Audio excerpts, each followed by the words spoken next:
Good morning, everyone. I think we're all here. So we'll call the meeting to order. Anne-Marie is taking a course in assessment, so she will not be here. So can we have someone excuse her? Kelly moves. Kelly moves to excuse Anne-Marie. All in favor? Okay. Okay, just before we get started, we do have some people in the audience, so we'll just go around for quick introductions, and we'll start with Lionel. Good morning. My name is Lionel Juss, and I represent Division 10, which is north and east of Brooks. Good morning, Brian DeJong, and I represent the area around Dutchess. Good morning, Tracy Fife, and I represent Division 5, which is south and west around Brooks. Morning, I'm Kelly Chrisman. I'm from the west side of the county around Bassano. Good morning, I'm Clarence Samuelon, and I chair the MPC committee. Good morning, I'm Molly Douglas, and I represent the north part of the Country Jam, Finnegan, Duck Lake area. Welcome. Good morning, I'm Kevin Stevenson, County Administrator. Good morning, Wayne Hammergan, Division 4, which is Scandia, Rainier, and Bow City. Good morning, I'm Ellen Unruh, and I represent the countryside around the village of Rosemary. Good morning, I'm Hubie Kellen, Division 2, Tilly and area, east of Brooks. Good morning, Ariana Nielsen, Executive Assistant.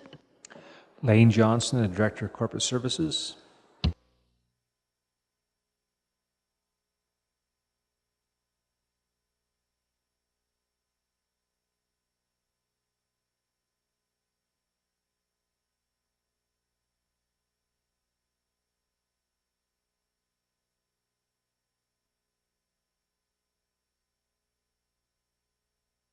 Okay, thank you very much. Minutes from our last meeting, April the 11th, were circulated. Molly moves as circulated. Any discussion? All in favor? They're passed. Are there any post-agenda items? Seeing none, can we have an adoption of the agenda? Hubie moves. All in favor? That is passed. And we'll go on to subdivisions. Dan. Good morning. I have a feeling you'll be tired of listening to my voice by the time we get through these ones. So we have, I believe, 7 this morning. So the first one, sort of a standalone one. So it is application 2019-0-46. The purpose of this one is to reconfigure 2 existing titles. And we're looking at subdividing about a 2-acre portion of the southwest of 31713 and consolidating that to the adjacent parcel to adjust the north boundary line for a pivot that is going to be placed on that south portion. So again, it's a vacant agricultural piece. Access to parcel A, which is the portion that's going to be consolidated to, is from the adjacent highway 535, and access to the residual quarter is from the county road to the west. So in the review of this, there's no abandoned wells. There are several wetlands on the subject lands, but not in the vicinity of where the subdivision is occurring. And the historic resource value information has indicated there are none on these parcels. So we did do circulation, and from that, we received comments back from TELUS that has no objections. Fortis has no objections, and they do not require an easement. The Eastern Irrigation District has weighed in with their comments, and Alberta Transportation has provided their normal comments, but they're not requiring a service road, and they've waived sections of the Transportation Act. So with that, I'm recommending approval based on the 2 conditions in your resolution, which is 1, outstanding property taxes, and that consolidation of that subdivided parcel occur. Are there any questions? Yes, Wayne. Wayne moves. Still any other questions? Pretty straightforward. All in favor? That one is passed. Okay, go on, Diane. Thanks, and we're going to do things a little different between MPC and Council. I'll get everybody to sign the 14 copies of things that I need. So I'm just making note of who made the motions, and I'll come see you after the meeting. Great, and this one, 2019 0-47 through 52 are all sort of interconnected with one another. I'm going to bring up the kind of base map that's going to show you which applications we're dealing with, and we're going to probably use that as our maybe our main discussion, so we can go through each application. Each one is different and has different considerations. I'm going to go more thoroughly through the first one, then hopefully those comments, I won't be repeating myself, but if there's something new, I'll bring that to your attention. So again, the first one is 047. So the purpose of this is to create one new parcel fragmented by the EID canal and is approximately 66 acres in size. It's the northeast of 17. It's in Division 6, east and south of the town of Bassano, and it is directly adjacent to Highway 1. So again, I guess the overall purpose of these are to actually create separate titles for those agricultural lands that are north and east of the irrigation canal. There has been some when we've run across one split by Highway 1 there, as you see the green one, we've also included that as well. So trying to do some cleanup at the same time. So we have looked at the abandoned wells. There are none on this particular parcel in 47. Historic resources have indicated there are none, and there are wetlands and water bodies. So you will see some comments from water bodies, which has been super cool in this one. I didn't think that we would get a lot with the election going on, but we actually did get comments back. So through that, we did circulate this as a group to all the required referral agencies. Some comments are similar, some are different, so hopefully I'll be able to go through that for you. TELUS has no objections on this one.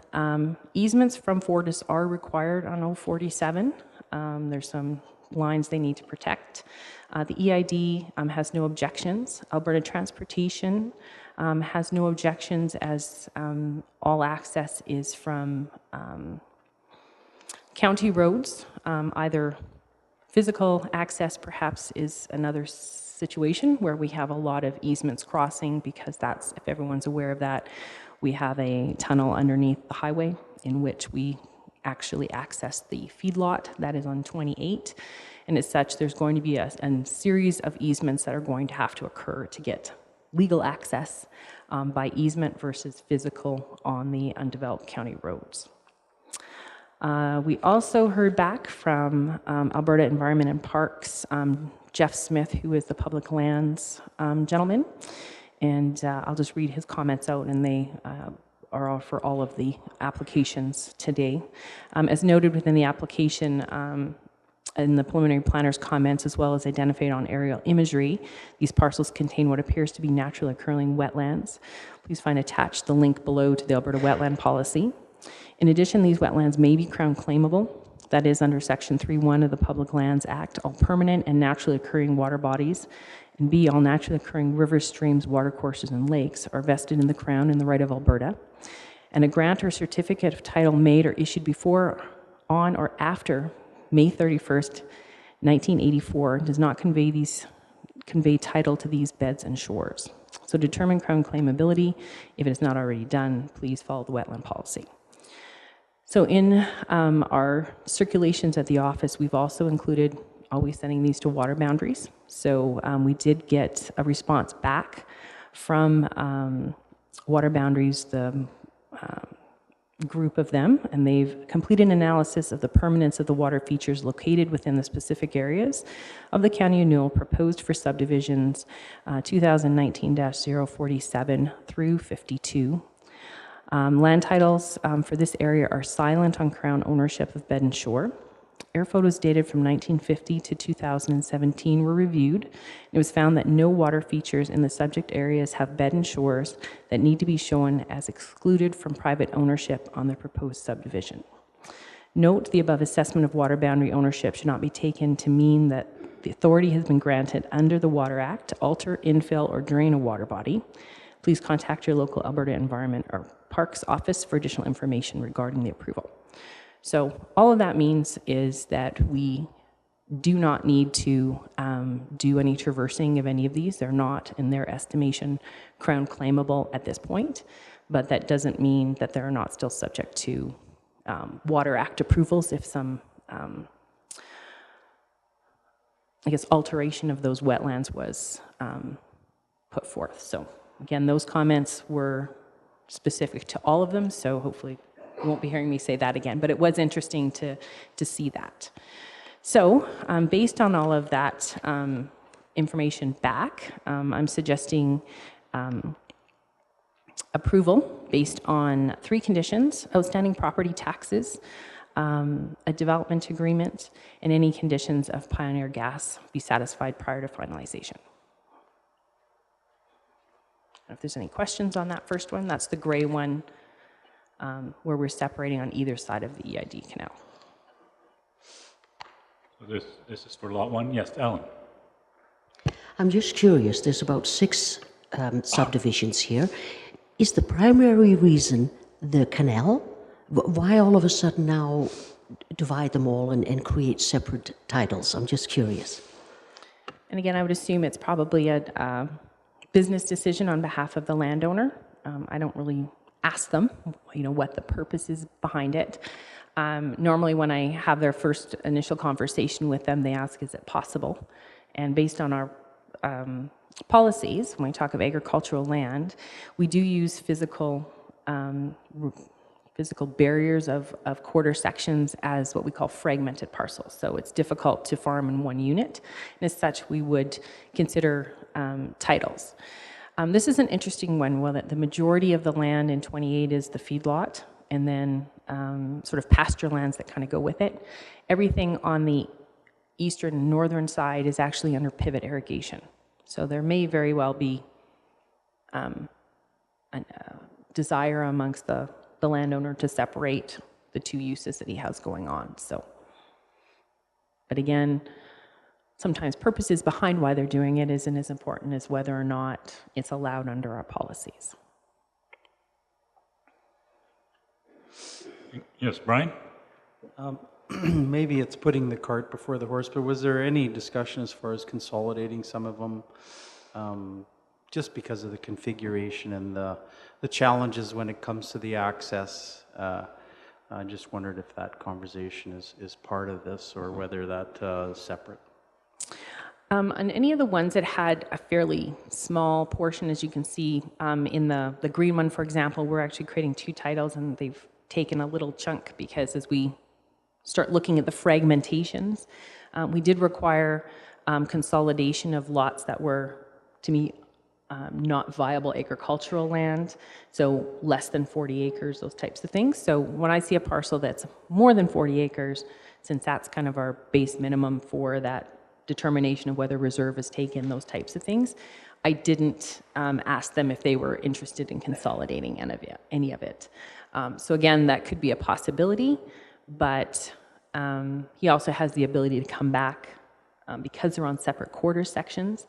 You could make the argument that in any other circumstance, if it was just one application, we wouldn't require them to consolidate to something adjacent. If they just came in like one a year and did them all separately, we could end up with the same configuration because we can't force someone to consolidate to an application not in play, what I would consider. So, and that long convoluted explanation, I didn't ask them to consolidate anything other than things that were not a viable piece of agricultural land. Anything else? So we're discussing the gray one known as Lot 1. Ready for a motion? Kelly? Kelly moves as proposed. All in favor?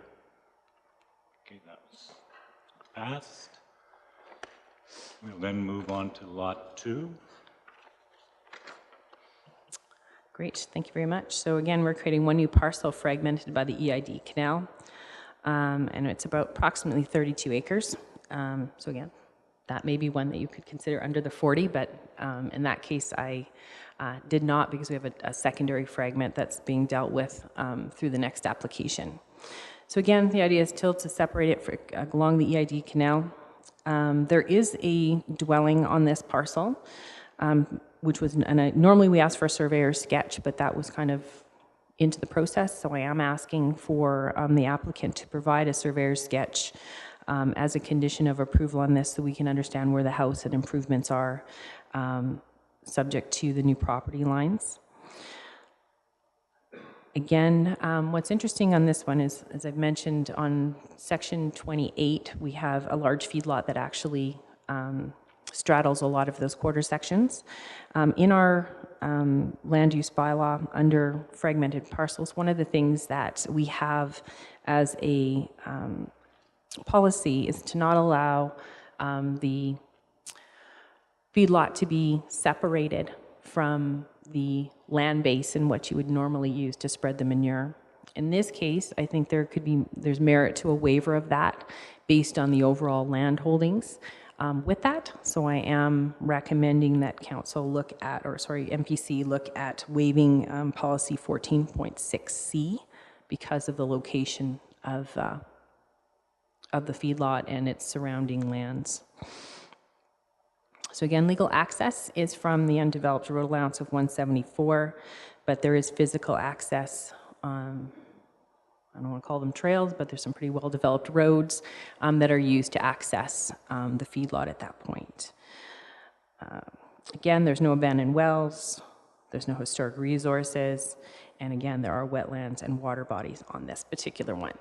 So through the circulation, we've received a great deal of feedback again. So again, TELUS does require an easement for this one to protect facilities. I'm going to assume it's because of the home. EID has no objections. Alberta Transportation's comments are the same based on current access. We did hear, this is a new one from Alberta Environment and Parks Land Management Coordinator, Susan Lampierre. So they actually deal with water operations and irrigation within the province, and they have no concerns. Again, Alberta Environment and Parks Public Lands and Alberta Environment and Parks Water Body Water Boundary Groups comments are in there. Fortis does require an easement, so again, probably to cover off for the existing home. And Pioneer Gas also needs easements on this particular one. So this one is proposed to be approved based on 7 conditions. So any outstanding property taxes, development agreements, surveyor sketch certifying the location dimensions of the existing buildings on the property, an easement or series of easements for physical access to the new parcel, as well as the residual parcel via the existing Highway 1 access, both north and south of Highway 1, to be provided before final approval and shall be registered concurrently with the final plan. We would like to see copies of those for the file. And 5 is an easement required by TELUS, that the conditions or easements required by Pioneer Gas be satisfied, and that the easement required by Fortis be satisfied. And then I want to draw your attention to the informative, which is B, that the subdivision authority for the County of Newell waived subdivision policy 14.6C in the agricultural land use districts in accordance with section 654(2) of the Municipal Government Act, as it was determined that the confined feeding operation located on the residual parcel has sufficient lands associated with it, and that the subdivision of the fragmented portion of the quarter section has no impact on the operation.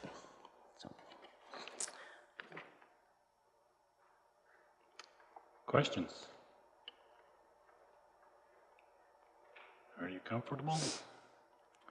Then I'd ask for a motion. Yubi? Yubi moves with conditions. No further discussion. All in favor? That one is passed. We'll move on to the third one. Great. So this is the green one. So 2019-0-049. Again, we're creating parcels fragmented. As I mentioned earlier, there's a little green piece that is part of the northwest of 28, which is now being considered as part of this application, so that we have a parcel north of the Highway 1, and then the kind of odd-shaped parcel south of Highway 1 between it and the EID canal, and then the residual is the white portion. So again, the idea is to create separate titles for these. There is some farm buildings, and we require a surveyor sketch on this particular one. There's the feedlot on the residual of that. As well, access is to this particular parcel is from the Highway 1 and the undeveloped county road allowances, so we have legal access, but physical access is dealt with via these easements or historic crossings. So with the AER, there's one abandoned well located on proposed lot 4, and it should be located at the time of survey. We're looking for historic resources. There are none on these particular parcels, and again, same wetlands are also there. So based on that, the circulations again, there is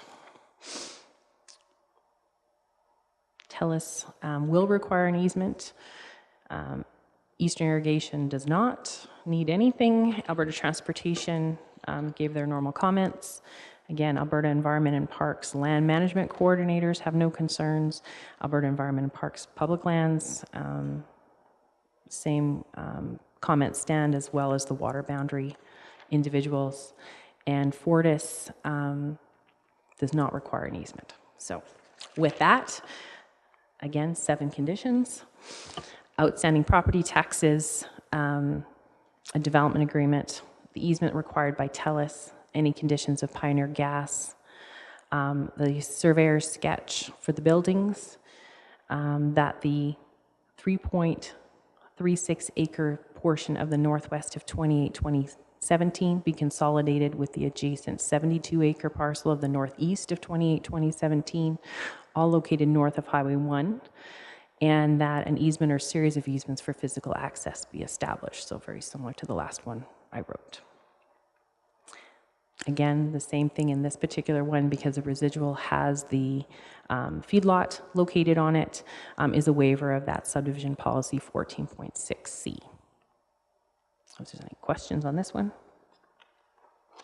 Wayne? I noticed on this one, there, on the picture there, it looks like there's a building or house or something right on the property line. Is that going to give us problems possibly later on? Yes and no. Again, until we determine exactly how close it is to the property line.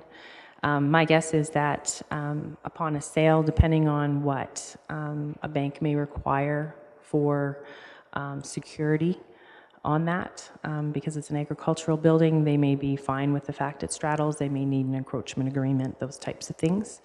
At this point, I didn't ask for those because I don't have the exact dimensions of if there is an encroachment or not, because we don't have that surveyor sketch, but that will be something that will be caught during the finalization. Again, it's a little different with ag versus a residential parcel, say in one of our hamlets. When we see this, we definitely know there's probably going to be issues with securing financing for that type of a parcel. In this, I'm not as concerned about it. Anything else? And I call for a motion. Wayne? Wayne moves as proposed. All in favor? And that one is also passed. Moving on to our pink one. A pink one, exactly. This is an interesting one because we actually are doing another little portion. As you can see, it's going to be in 2 parts. We don't often do this, but it's a way to tie and consolidate parcels across road allowances. So we didn't want that one little piece sort of sitting on its own. So we can have someone buy that as a piece. And we know we've had troubles with that in the past. So we want to make sure we don't have small pieces kind of laying around. So in this particular one, This is, we're proposing to create a 41-acre portion of the southeast of 28-2017 and a half-acre piece from the northeast of 21-2017 to create a 42-acre parcel in two parts on either side of that statutory road allowance. Again, there is a dwelling, and that kind of also speaks to, at the north end, there's sort of a building that's on one piece, and the house or mobile home on the south piece. In talking with the applicant, I don't know how long that's going to stay there, but at the time that we're doing this, we do want it located so we have an understanding of if there's encroachments or not. We also need to understand access to this. So again, the legal access is from the Range Road, but it again runs across all of those physical trails and those types of things. So in the short term, we'd assume that they would, again, provide those access easements to continue to allow access to those parcels. Again, there's no abandoned wells, there are no historic resources, and there again, we're adjacent to Latham Lake, so we do have a lot of the wetlands and those types of things, so that still is occurring. So, based on circulation of this one, TELUS has no objections, EID has no objections, Alberta Transportation has the same concerns as previous applications. Alberta Environment and Parks Land Management Coordinator has no concerns. Alberta Environment and Parks Public Lands and Water Boundaries, they have the same conditions. This was you probably could have picked my jaw off the floor when I saw that we got a comment back from CPR. So that was a big one, and everybody grabbed that contact person, so because we never get anything from them, so they responded. So they have no concerns, and then Fortis was a late comer to the party, and they determined that they do not require an easement. So with that, this one is 6 conditions. Outstanding property taxes, development agreement, conditions of Pioneer Gas, surveyor's sketch for the buildings, consolidation of that half-acre portion in a manner that cannot be subdivided. So normally the plan will look and say a first part and a second part, but the road allowance, we're not closing any road allowances to consolidate. We kind of need that one open to provide access. So in that case, it's just in 2 parts, and then the series of easements to provide that existing historical physical access. Questions? Ready to make a motion? You have a question. Okay, Kelly, go ahead. So my mind kind of went to, we're creating all these smaller parcels, but we're okay futuristically because we still have these accesses to the properties. I just kind of, my mind kind of went, okay. And that's my outside voice instead of my inside voice.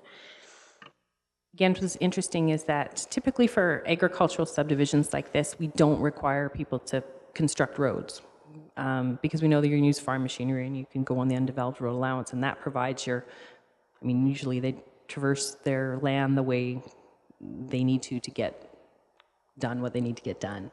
If they were to start selling these off as, 80-acre,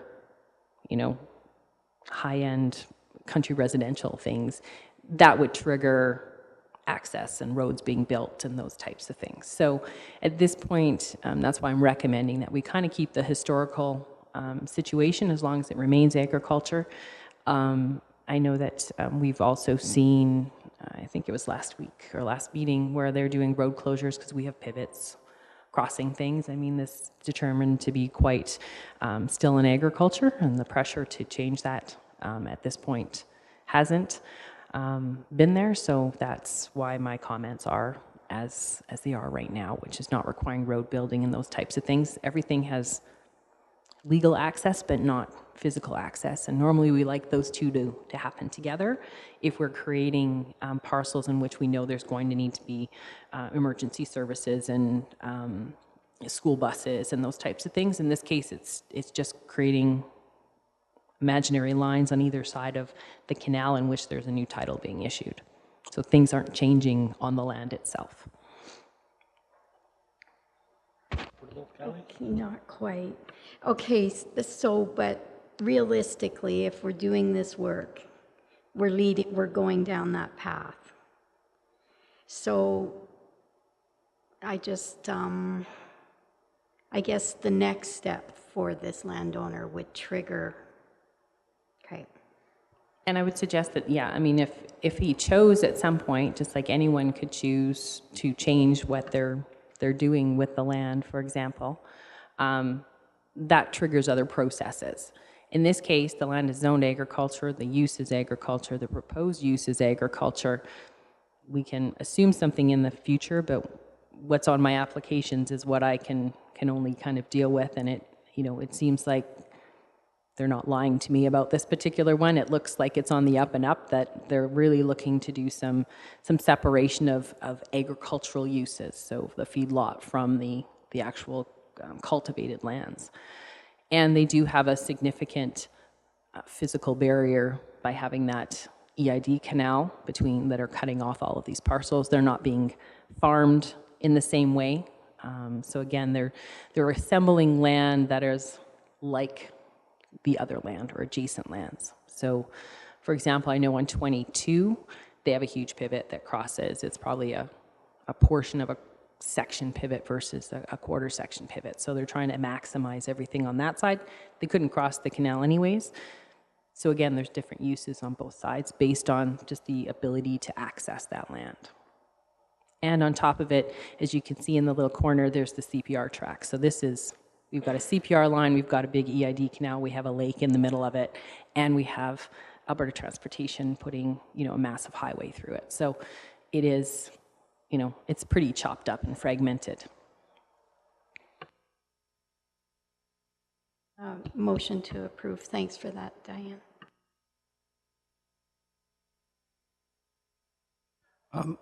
So you sort of touched on something that I'm not 100% clear on. So on that parcel, they access the feedlot in 28 through the proposed lot 4. How come there's no physical designation in that subdivision in order to ensure that access is there? And I understand that, the owner is not going to cut off his nose to get to there in whatever, but I am curious when you mentioned legal and physical access, that's when that came to mind, is that, yes, they go onto the highway and then cross the canal, so they need access, and it's not, is it there, is it not there? I understand the reality, I'm just not sure why we would not have that designated in there. We are designating it through that requirement for this series of easements. So again, what's interesting is that lot 3, so the green portion, is where all of those tunnels come underneath. They then cross through the northeast of 28, across to the northwest of 28. They then cross the canal. So they've got to cross a whole bunch of things. And so that's why when you see the way I wrote the easement was saying, well, you guys figure out how you're going to get access to that. It also throws as an interesting one from Alberta Transportation, because I was wondering, this is fairly unusual to have access, underneath through tunnels on a major 4-lane highway. How long is that going to stay? And in their estimation, it's going to stay as long as it functions. Then if they determine that those accesses, they weren't going to provide access anymore, it would force them to the township range roads, and then there may be the requirements for them to build accesses into that. But at this point, because it's all agricultural and nothing is changing from current use to proposed use, they're fine with the current situation. So in order to not require them to construct miles upon miles of road at this particular point in time, because it's sort of status quo, all we're really doing is creating the different titles and ensuring when we've done that, that they have legal access by the township roads that are undeveloped and legal access by the easements. They're just not congruent. So this is not my favorite way to do it. But again, trying to be flexible here. And this is an unusual, everyone is unusual, right? As we say that there's certain situations where we wouldn't consider this and we don't like access by easement. In this particular case, it actually makes sense. So that's why your bylaw is fairly flexible. And based on the circumstances, you have that ability to try to accommodate what's there. If you had a, we still have the idea that if, we need a road built, we have that development agreement, and we may want to exercise a deferred development agreement. Just would tell them that if access to Alberta Transportation's current highways, changes, they are responsible to build the roads to provide access to themselves. So again, that would be a placeholder on there. So that's still there. If discussions with municipal services said this isn't going to happen for 40 years, we're happy with the way it is. Or if a different type of development permit comes in to trigger it, then we can deal with it at that time. So there's a couple of different options, and so we've kind of left it open to have discussions with the landowner as to how they want to proceed with it. Okay. So Kelly has made the motion. All in favor? And that is passed. That's 50. Okay.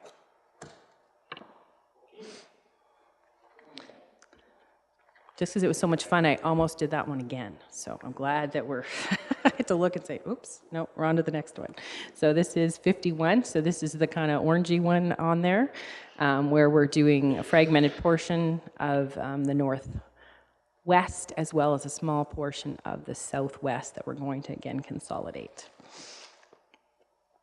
So we're looking at probably we're going to subdivide a 125-acre portion of the northwest of 22 and a 7.7-acre portion of the southwest to create a new 133-acre parcel. Again, it is south of Bassano, I guess, and of course south of Highway 1. There are no dwellings or anything on this one. It is vacant agricultural land. Again, access to that does happen from the access points that are along Highway 1.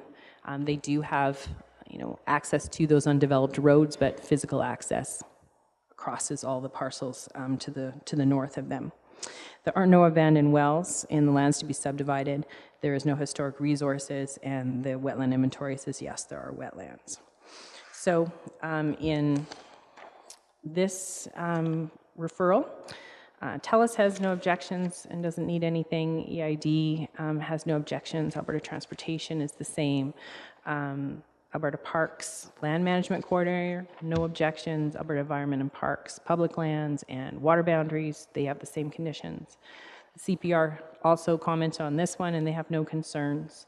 And then again, a late comment in is from Fortis, and they do not require an easement for this application. So I'm recommending approval with 5 conditions: taxes, development agreement, Pioneer Gas, the consolidation of the 7.7-acre portion of the southwest to the adjacent northwest subdivided portion, and that the series of easements for physical access be established. Some comments on that one? Kelly. So would this, would we put a lease on this road allowance? Because I know there's a pivot on this. So would we not want to make that as a detail? We normally would keep the two processes separate. So the subdivision process is a separate process than the road closure process. Okay. So again, as part of that process of the road closure, we would ensure that we've got easements for anyone that needs to get access to it. But again, we're also covering it off by having the physical easements to cross to this particular parcel. So I would suggest no, we don't want to kind of mix the two processes together, because this one's an MPC process, the road closure is a council process. Other questions? I've got one. I'm just sitting here looking at it now. Why would you have put a little triangle on the pink with the pink rather than with the yellow? Is there a reason for that? In this particular one, there's a couple like that. So the pink could have gone with the yellow. And then if you look, the light yellow and the other orange. So the applicant was given an option to say, okay, we had diagrams and arrows. And so I got it back saying this is how he would like it to be configured. In my perspective, it didn't matter either way, because if you did the orange to the pink, you'd still be consolidating in two parts that way. So it was 6 of one, half dozen the other. Didn't really matter to me. It's how he uses it, and I know that the way that he's using all those road allowances, the pivot comes really close to the canal at that location, so he wanted it with the pink versus the orange. You ready for the motion? Someone would like to make that? Tracy, it was your turn. Any other questions? All in favor? That one is passed. And we have one left. Yeah, last one. So 2019-0052. So again, this is a fragmented parcel, very similar to sort of number one. It's kind of good, the first and the last are very similar. We're going to subdivide a 70-acre portion of the southeast of 22-2017. There is no development on this one. It's a vacant agricultural parcel. There's no abandoned wells. There is no historic resources. And there are wetlands on this one as well. So through the referral, we have no objections from TELUS. EID has no objections. Alberta Transportation's, their same comments. Same from Alberta Environment Land Management Coordinator. Same from Public Lands. Same from Water Boundaries. CPR commented on this one as well, and they have no concerns. And again, Fortis came in late, and they looked at this and do not require an easement. So this one is, again, only 3 conditions: taxes, development agreement, and Pioneer Gas conditions. Okay, any questions? Fairly straightforward. Could I have a motion, please? Molly moves. I don't know. Molly moves. All in favor? So next time I'll bring 9 so each one of you can have one. Yeah, yeah. Okay, we'll go on to development permits. Lionel, sorry. So Diane, now you did your required duty on these. What are your thoughts? What's your feelings about all these subdivisions and going from agriculture to agriculture and putting all these boundaries in? It's an interesting situation where, again, in County Newell, you've got a lot of large landowners. And so, again, it's unusual to sort of see this. We do this on a regular basis. Probably a third of the type of applications that we do in a year are based on fragmented parcels or boundary adjustments, sort of like the very first one where we took some land from one to accommodate a pivot, those types of things. To me, these are ones that make... So this is the farmer in me. These make sense, I guess, because again, you can't physically use them as a unit. So again, I think this is unusual, but again, the ones that are coming up, we've got another person who has 2 applications, and normally we don't get someone who's doing 6 or 7 applications in one shot. My guess is this is some land assembly for some business reason, and I don't get into it. But whether or not those were 6 individual landowners wanting to do that with the quarter that they owned, I don't think that the MPC would look at them any differently. So again, it meets your policy. It's something we've had that has been allowable for the last 12 or 13 years. So it just seems like when it rains, it pours. Because again, I'm thinking this is more applications than we usually do, you know, in half a year, not in just one sitting. And like you said, there's 5 more coming. So it'd be interesting to see if it will continue through the rest of the year, this activity. You actually have more activity than Lethbridge County and MD of Tabor, who are probably our biggest and most active municipalities with subdivisions. So you're usually in line with the MD of Pincher Creek that doesn't allow very much subdivision. So I don't know what's going on. It'll be an interesting trend to flow through the rest of the year and see what happens. Time will tell. Okay, development permits, 7-1. Shanley. Development permit 2019013 is for the construction of a detached garage with a variance to the size and height in the hamlet of Rolling Hills. Our land use bylaw states that the maximum height of an accessory building shall be 16 feet. The applicant is requesting a variance to construct an accessory building that is 23 feet. In addition, the land use bylaw states that the structure shall not exceed 732 square feet in size. The applicant has requested a variance to construct to 754 square feet. In reviewing a few of the development permits in the same subdivision, there are at least 2 other parcels that have received a variance in height and size of their accessory buildings. One is built at 20 feet, the other is 21 feet. Therefore, the variance being requested to the height of the structure is consistent with previous approvals for other accessory structures in this subdivision and should not unduly interfere with the amenities of the neighborhood. There was no issues or concerns from staff. There was no response from adjacent landowners. We're recommending approval with conditions, and Mrs. Holt is here to answer any questions.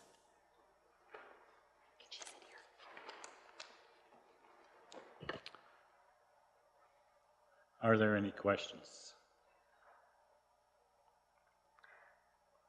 Oh, they're going to let you off easy, Kathy. Oh, here Kelly's going. Kelly. I'll make your drive in.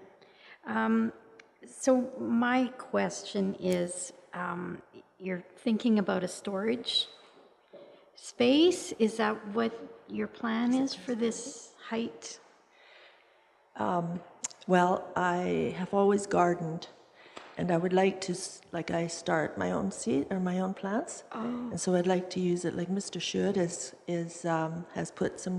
going to put some windows in the south for me, so I can start I like to start the heritage seeds, and so I can start them there. Whereas the garage that I have right now, there's no room, or there wouldn't be room because I have 2 trucks that I have to put in there as well, so there wouldn't be room on the bottom. And so I thought with the loft I could put my plants up there. And then follow up, I think this is for staff. So notification went out to the neighbors and there was no response? Is that what? Correct? That's correct. Yeah. Thank you. Lionel? I would just like to know your schedule when you plant, so I can follow you. I want to make a motion to approve this, please. Lionel makes the motion. Are there any further questions? And I'll ask the question, all in favor? You're welcome, Kathy. Thanks for coming in. 7-2. Development permit 2019014 is to construct a new school to replace an existing school at Clearview Colony. The applicant is not requesting any variances to the setback. The applicants will be removing the existing school upon completion of the new building. The area where the current school is located will be converted into a playground for the students. There was no issues or concerns from staff. There was no response from adjacent landowners, and we're recommending approval with conditions. Alan? I'll move to approve. Alan moves to approve. Are there any questions? Yes, Kelly. Do you know if it's a pre-built and moved in, or if it's a stick-built? To my knowledge, it's a stick-built. Does anybody else know? Are these buildings owned by Grasslands, or they're not, eh? Okay, thank you. Okay. Anything else? All in favor of the motion? That one is passed. And going on to 7-3. Development permit 2019017 is an application to install a moved-in dwelling, attached garage and deck. The applicant has submitted photos of all sides of the moved-in dwelling. The moved-in dwelling will be moved from another parcel in the county of Newell. We're recommending the minimum security deposit of $5,000. There was no issues or concerns from staff. There was no response from adjacent landowner. We're recommending approval with conditions, and Mr. Fukuda is here to answer any questions. Tracy? This is for staff. Under conditions of development, A, it says this approval is effective as of May 16th, 2020. Should that be 2019? Okay, I was confused. Thanks. Good eye, Trace. Any other? I'm going to let Ray sit there and not answer anything, just letting him easy off the hook. Could we have a motion then? Trace? I'll move to approve, please. Tracy moves to approve. All in favor? Thank you very much for coming in. Made it easy for you. You're welcome. Is there any other business? Seeing none, there are no posted agenda items and nothing in camera. Any information items? Diane is tired of talking. Question period. Then I will adjourn. Thank you.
I'll call the meeting to order in about 1 minute.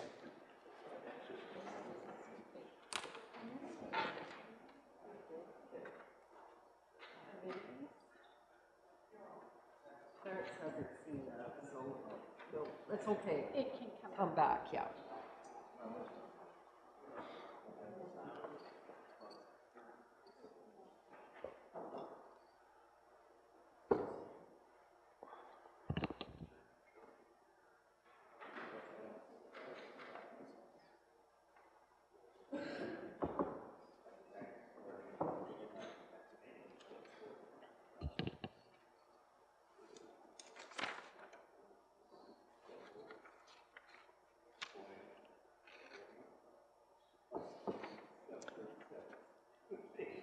Do you know if there's any people coming in for the public hearing?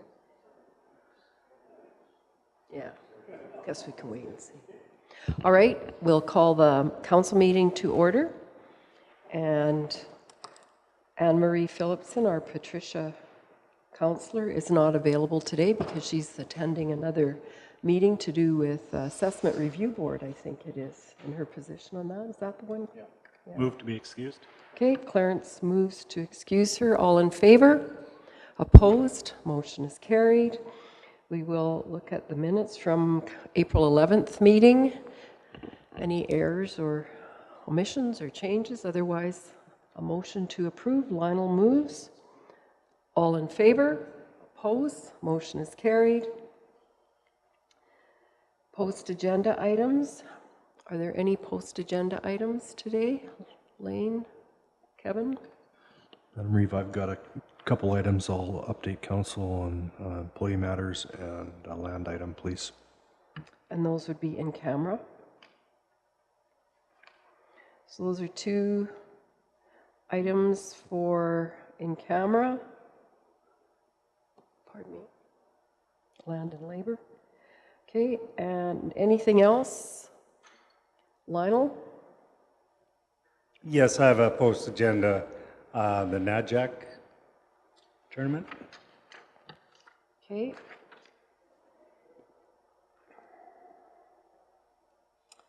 Not in camera.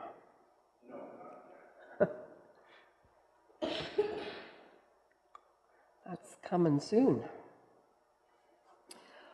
Anything else? Can we get a motion to adopt the agenda, please? Hubie moves that. All in favor? Oppose? Motion is carried. Question period or notice of motion? Is there anybody here for that? No? All right, we will just take a minute to look over the agenda. At 11:30 a.m. today, we have a public hearing regarding the North Headgates area plan. And we also at 1:30 have a delegation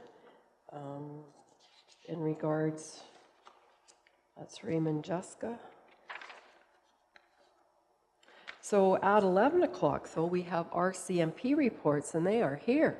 So that's all good. Gentlemen, join us up here, as well as our own J.Nesbitt, of course. So if we can skip to item 911. We will start with some introductions today because we have a new corporal in Bassano, and so welcome, Sebastian. I'll let you introduce yourself in a minute, but first we'll go around our council table and introduce our councillors and our staff that are here, so you get to know who's who. I was going to say in the zoo. That would be, we're not really in the zoo. I don't know where that came from. My teaching days, I think. Anyhow, I'm Molly Douglas, and I represent the northern part of the county, as you know, and also part of your area. So we look forward to seeing you out and about there. And I'll move over to Lionel on our right. And if you guys can just sort of let Sebastian know where your area is.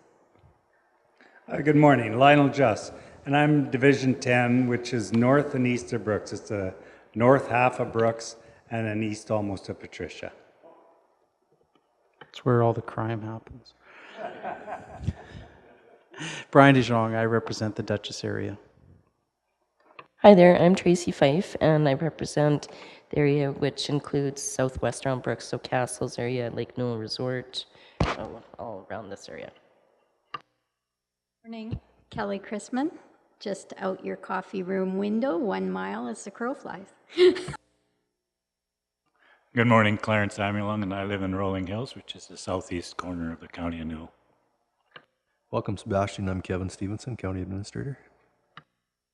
I'm Sebastian Wayne Hammer, and I'm Division 4, which is the southwest part of the municipality, which is our Scandia, Rainier, and Bow City.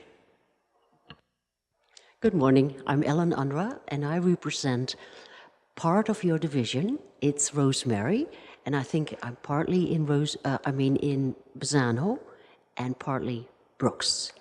I believe so. Good morning, Sebastian. Hubie Kellen, Division 2, Tilly, and all that area are east of Brooks, and our little town is paved, so you'll like to drive through there. Good morning, Ariana Nielsen, Executive Assistant. Lane Johnson, the Director of Corporate Services. Sandra Stanway, Brooks Bulletin.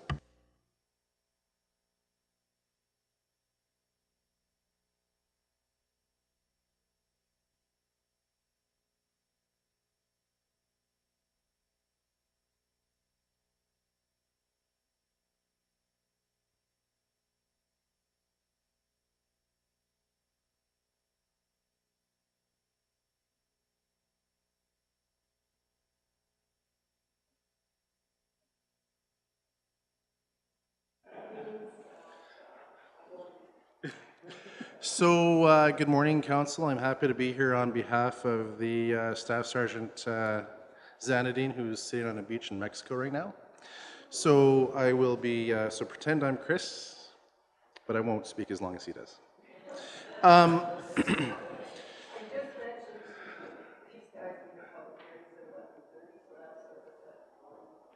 What I'll do first is I'll go through the stats, the first quarter of the year here stats really quickly, and then I'll just give you a brief overview of kind of some of the highlighted calls that Staff Sergeant Zanadine's mentioned, and then our priorities for the upcoming fiscal year for our annual performance plan. As for the statistics, as I usually say, there's nothing glaring in the first quarter of this calendar year. As a matter of fact, we're seeing that property crime, rural crime is in fact down in Newell County. So that's, the numbers are certainly pleasant to see. Part of our annual performance plan, our priorities is a rural crime reduction strategy. So while we are enjoying low crime rates in the county of Newell, we're certainly not going to rest on our laurels that will always be the case. We still require vigilance and proactive policing to ensure it remains that way. So part of our rural crime strategy also employs community engagement. So engaging with community partners, being visible in the community, increasing rural patrols in the community. That's also very important to Staff Sergeant Zanadine, as it is myself from coming from Bassano, is that we have a large drawn out area of Newell County that Brooks Detachment covers, and I want to see my members out there and being visible so that you're hearing back from your constituents that they're seeing the police out there. As for any exceptional events that have taken place in the last quarter, we did respond to a break and enter at an oil field site in Rainier. However, nothing was taken there. We are noticing theft of diesel. Cat D6 Caterpillar had some fuel stolen from the Tilly area. Motor vehicle accidents were up during our brief bit of winter there back January, February. So there were some serious collisions that occurred during that time. Nothing again out of the ordinary. There was a break and enter at Tilly's cell phone tower. Again, nothing was noticed to have been stolen. However, several of the battery cables have been cut. And we've heard about this before, one of the things we are seeing in rural crime is copper cable theft and theft of batteries. Still going on. It's we're not seeing it near as much as they are around the bigger centers, such as Medicine Hat, Calgary, but it's happening here still. So something else I should mention is that we still have, something you've heard about before is that South Alberta District has a rural crime reduction unit. That's still in operation. So what they do is they're kind of like a task force. If there's a series of crimes in one location, they will head to that location with about 5 or 6 members, and they'll just pound that location for traffic stops, suspicious vehicles. They have a database of known criminals that live within the area that they're going to. They'll knock on doors, find out where they are. So they'll really make a concentrated effort to tackle these pockets of rural crime when they occur, and we've noticed that that's been very, very effective. So that's continuing. So finally, last I have, I talked about our priorities for the annual performance plan for 2019-2020. Employee wellness is on our list. Again, community engagement. So we're going to have our members out. We plan to have an open house at the detachment this year, and we want to see our members out engage in rural communities, whether that be council meeting, town hall meetings, anything like that. And again, rural patrols, we want to see our members being visible in the communities.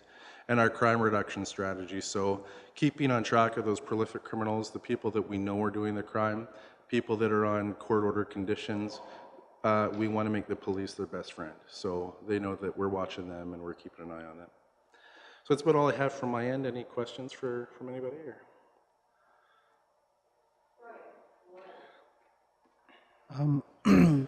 When you, there's been, it seems like a focus on the distracted driving, which I think is incredible. Yeah. Where do you see them in your crime stats? What category do they show up in? Distracted driving? Yeah. Should fall under other moving traffic. Okay. Yeah, no, I see the category here. Yeah. So I guess something I should talk about while you talk about that is our staffing. We just said goodbye last night to Corporal Goliath. He's moving up to Hay River, Northwest Territories. So he was a real strong driver in our detachment for traffic enforcement. So we're going to keep that going, and certainly distracted driving is one of the big ones because that's what causes accidents. So in our main focus is obviously public safety on our roadways. So that's important. Josh Argue, I think most of you know him. He is currently in the process to be promoted to corporal within the detachment.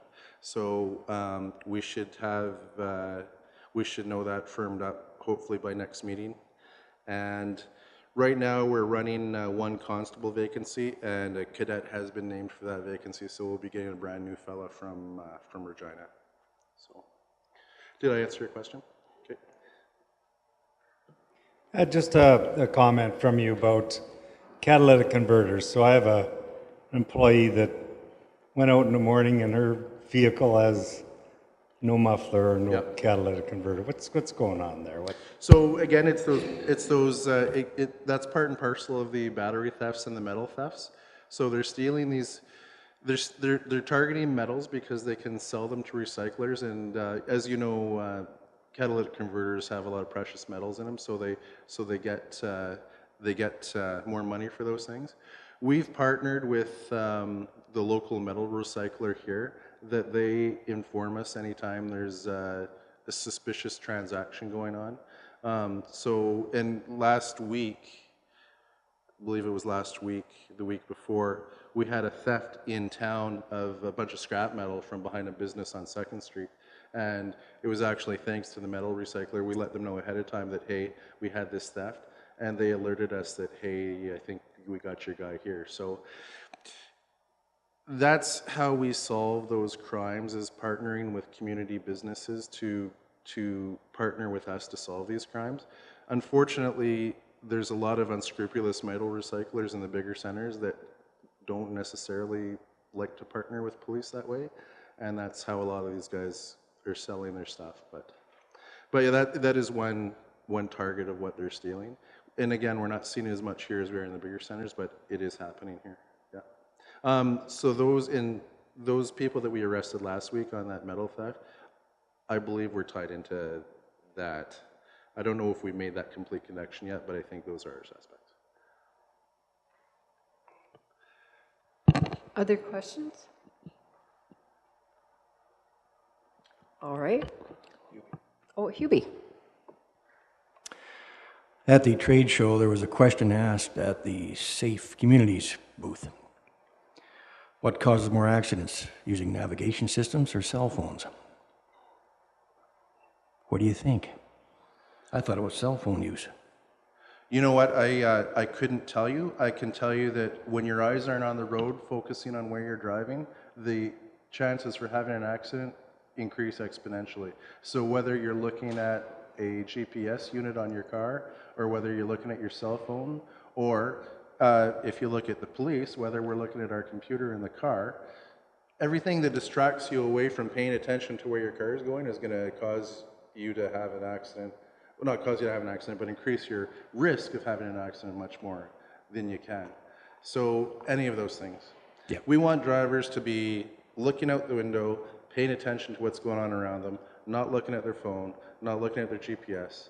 My members not looking at their computers in their cars when they're driving. Actually, the answer was using your navigation system causes more accidents than cell phones, which surprised me. Where did they get that from? And it's just a quick anecdote to that. I was driving through Calgary about, this is back last summer, and there was a lady in front of me, and she was all over the road. I thought she was drunk. I was convinced she was drunk. And I called Calgary police, and she was going down Deerfoot Trail, and finally they stopped her, and then they phoned me back, and they said she was looking at her GPS because she was lost. But she was all over I was convinced she was drunk, and she would have had a crash, so you're right. All right, Sebastian. Well, first I'd like to say is good morning, and it's nice to meet everyone. While I won't remember everyone's name at first, I hope at some point to get used to everyone's name. So, like said before, I'm Sgt.B.McDonald. I'm the new commander in Bassano. So what that represents is Gem, Rosemary, the town of Bassano, and the outlying areas in the county of Newell, and Hazard, but that's Wheatland County. So those are my responsibilities as the commander. Every new year on April, we do a community consultation, basically with what our priorities are.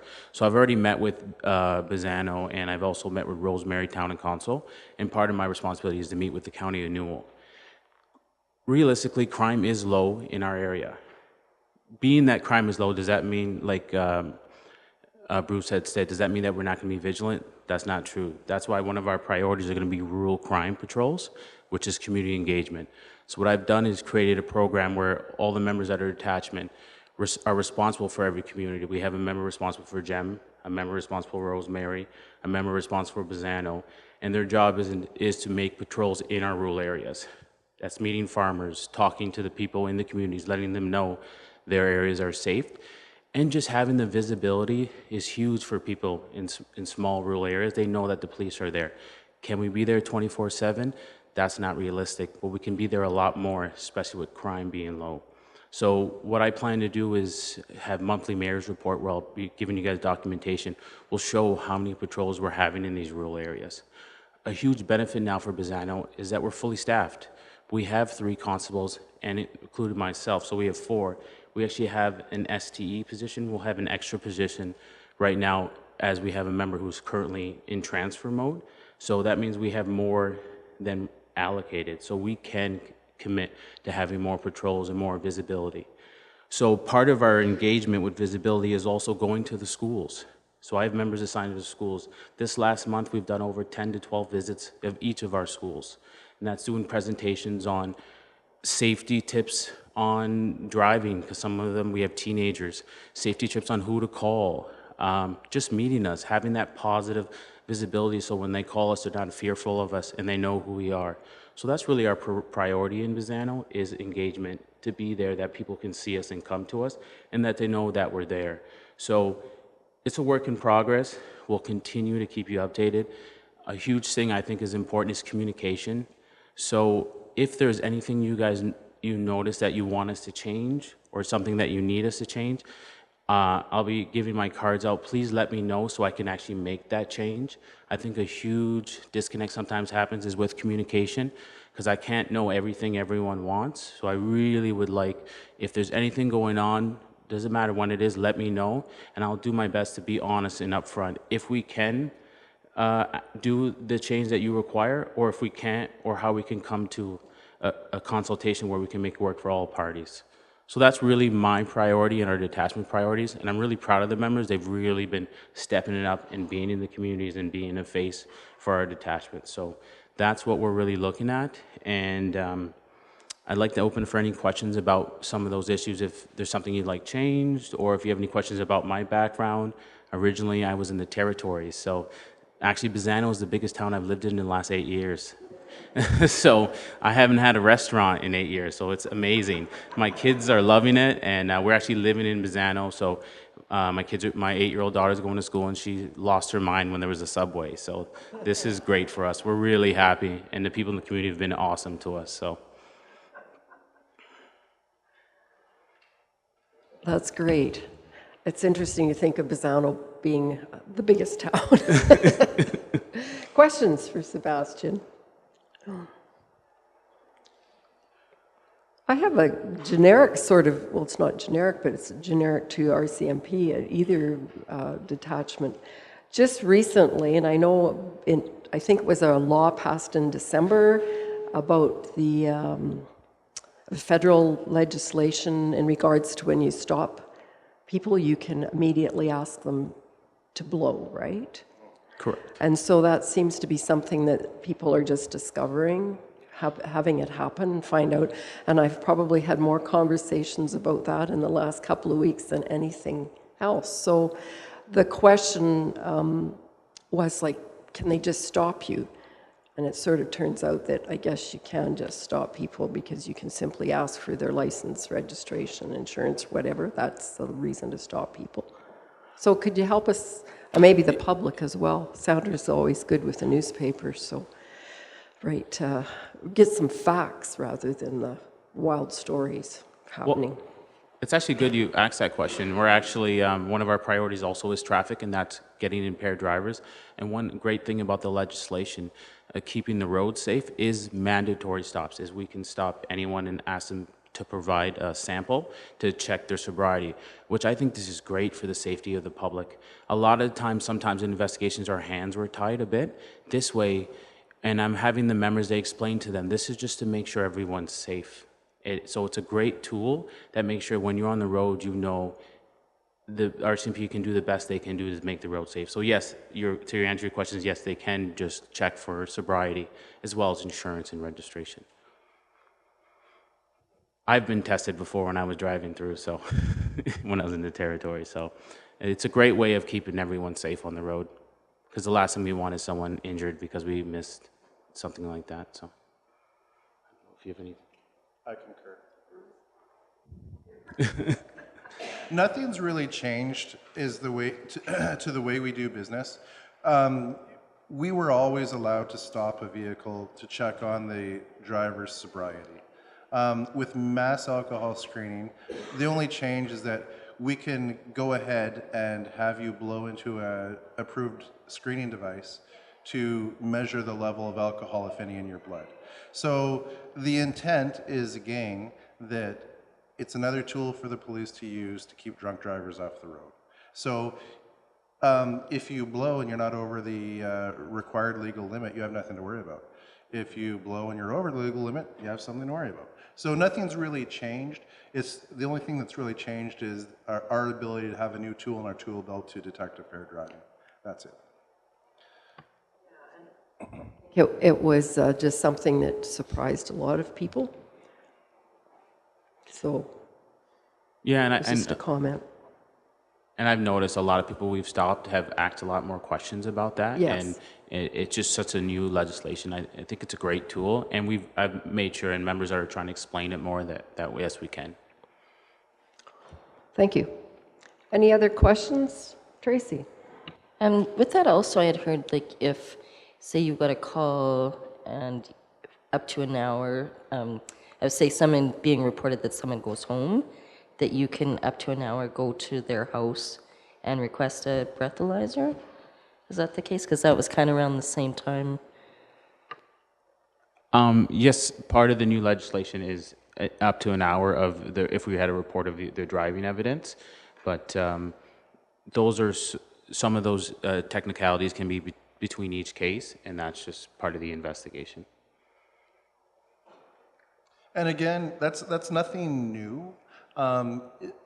Before mass alcohol screening, before the new legislation took place, that's something we would do in the course of our investigation anyways. So say we had a report of a vehicle driving all over the road, maybe hit something, and we didn't locate that vehicle. The next step in our investigation would be to run the registered owner's address and go to that address. If the vehicle was there, we would make contact with the registered owner, and if there was signs of impairment, we'd continue our investigation. So, so just because somebody's driving drunk and they make it home and park their car in their driveway, that doesn't mean that we just stop our investigation. We continue on because we vigorously pursue impaired driving because that is one of the major killers of our citizens, and we're going to enforce that the best we can. Anything else? Hubie? Just another note about cell phones. All you have to do is move it in your vehicle, and that's a distractive driving. You'll get the ticket for that, even if you're not using it. Sounds like there's more to the story, Hubie. Yes, any type of distraction, even putting makeup or eating food, if it's considered and seen as a distraction, it can be, yes. Even though people don't realize that. Yes, yeah. So this It's trade all shows, about cell phones in people's minds. yeah, and a lot of people don't realize it could be food. It could be checking yourself in the mirror to see how you look. Checking, it depends. Putting on your guys, makeup. yeah, makeup, yeah. Brian? You excellent job on explaining the legal or the impairment. What about when it comes to the cannabis? Have you guys had some challenges when it comes to enforcement with that and roadside checks and because that was some of the I think the things that were in our mind as far as how you're going to be able to implement that and deal with the roadside type cannabis impairment? So we are working as an organization to have more tools at our disposal for cannabis, with it being a new tool. Now, before cannabis was legal, we were still doing impaired investigations for marijuana. It just was a different investigation in that we didn't have, like for instance, the ASD, which tracks the amount of alcohol in your system, your bloodstream. So they are working on having a system for that for cannabis as well. But we do have people who are trained in the identification of people with cannabis. So with this legalization, there is a chance of being more prevalent that people are intoxicated and driving. So we're still doing those investigations as we were before. It's just now we're going to have more tools at our disposal to detect in the future. But right now we do have members trained in identification. So when we pull someone over that we thought were intoxicated from marijuana, we would do our normal investigation and possible call another member out to do extra steps involved in it.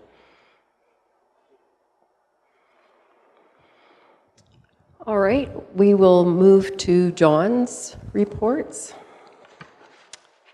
Good morning. Good morning. During these months, our department focused on the areas addressed in the provincial traffic safety calendar. The area of focus were for intersection safety, distracted driving, and seatbelts.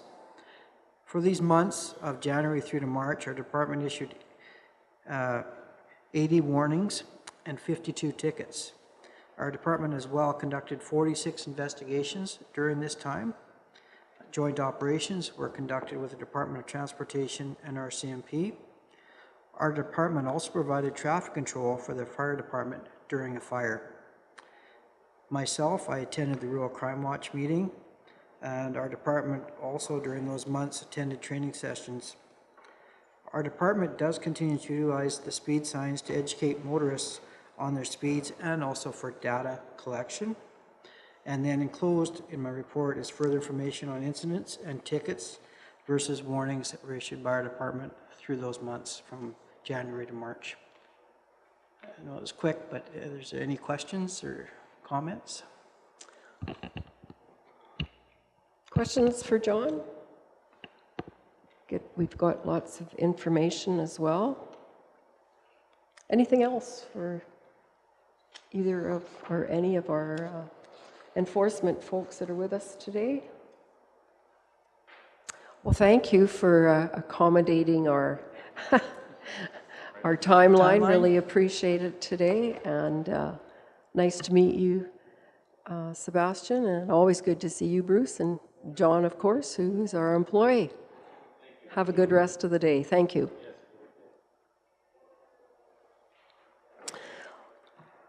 All right, we will be moving into public hearing at 11:30. So I think we'll just let people come in and get organized, and then it'll be 11:30.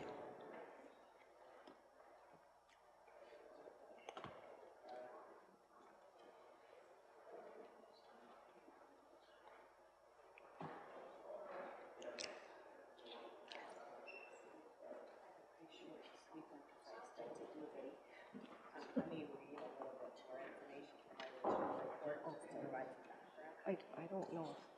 I wonder if they get our people speaking. Some people coming in with clipboards. Let us know. Yeah, that's what I wondered about when I.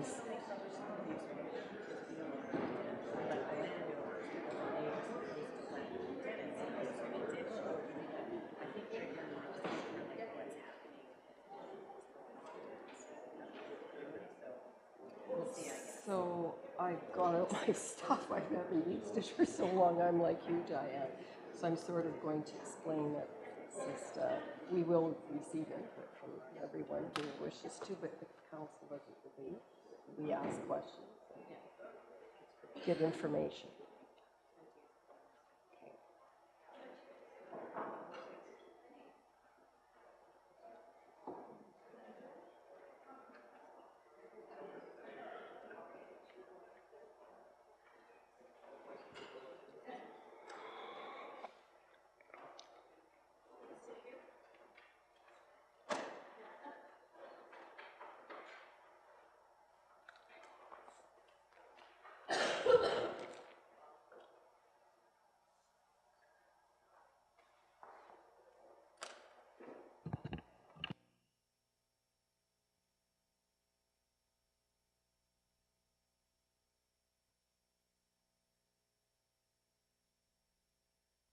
Okay, it's 11:30, time for our public hearing, and so I will ask for a motion to move into public hearing, please. Lionel moves. All in favor? All opposed? All right, we are in. Just because we don't often get lots of people here, except for public hearings, I'll just go through, make it a little more formal than normal. There's a few things, though, that it's good to know. If you have a cell phone, could you please turn it off? If you're wearing a hat or cap or something, we ask that you remove that. I make mention of there is press here from the Brooks Bulletin, and so your name, or if you speak, you could be in the newspaper as well. So the public hearing is a chance for us to get all the information we need to make a decision. And today, that's what council is doing. We get to ask questions. We don't debate. We ask questions. We hear information. And so anyone who wishes to speak, are there a number of people here to speak? I don't think we had any on our list, but that doesn't matter. Are there people here that are planning to speak today? So I know.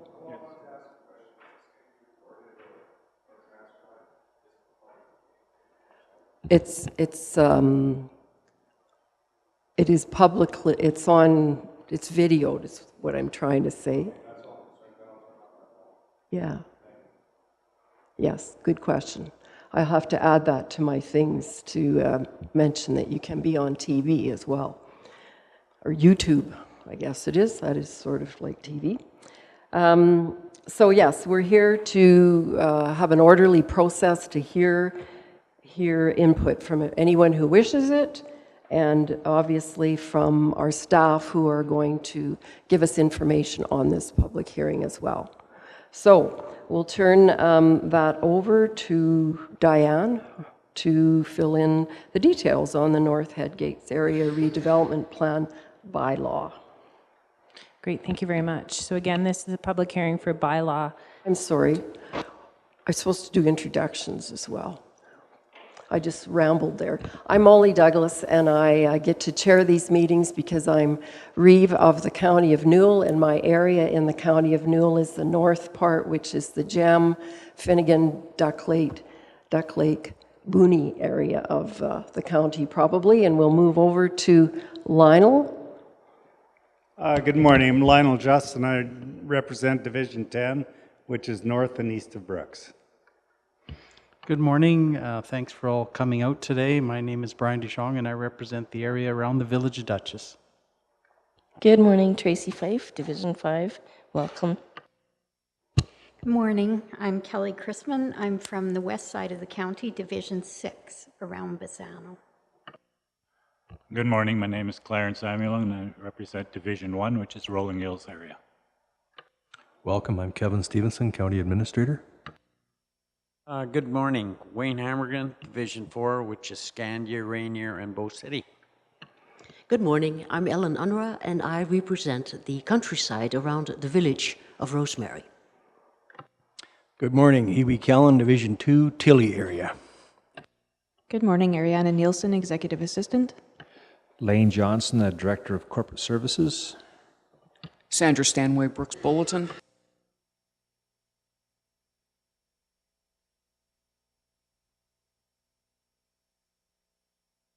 Sandra? Oh, you did, okay. So we'll now go back to that corner and have everyone else just tell us what your name is as well. Go ahead.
Thanks, everyone.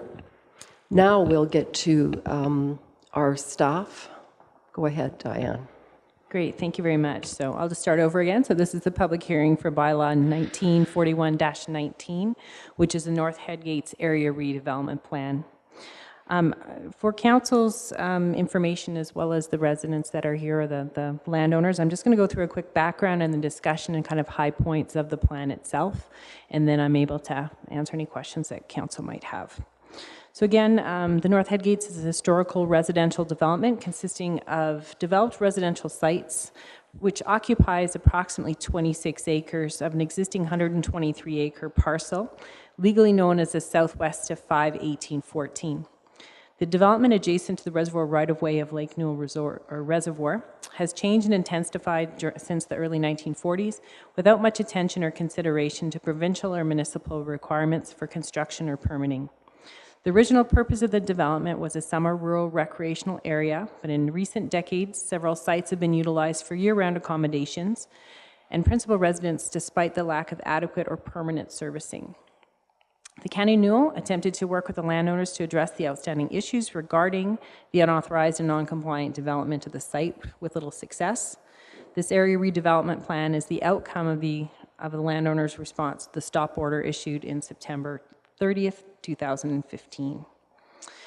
County Newell staff worked with the Oldman River Regional Services Commission to prepare a plan as directed by Council. The North Headgates Area Redevelopment Plan will seek to accomplish the following objectives. Provide Council with sufficient information to make planning decisions which will lead to the safe and orderly redevelopment of the subject lands. Provide a comprehensive plan that will set guidelines for appropriate land uses and facilitate the safe, orderly, and practical subdivision and redevelopment of the subject parcel.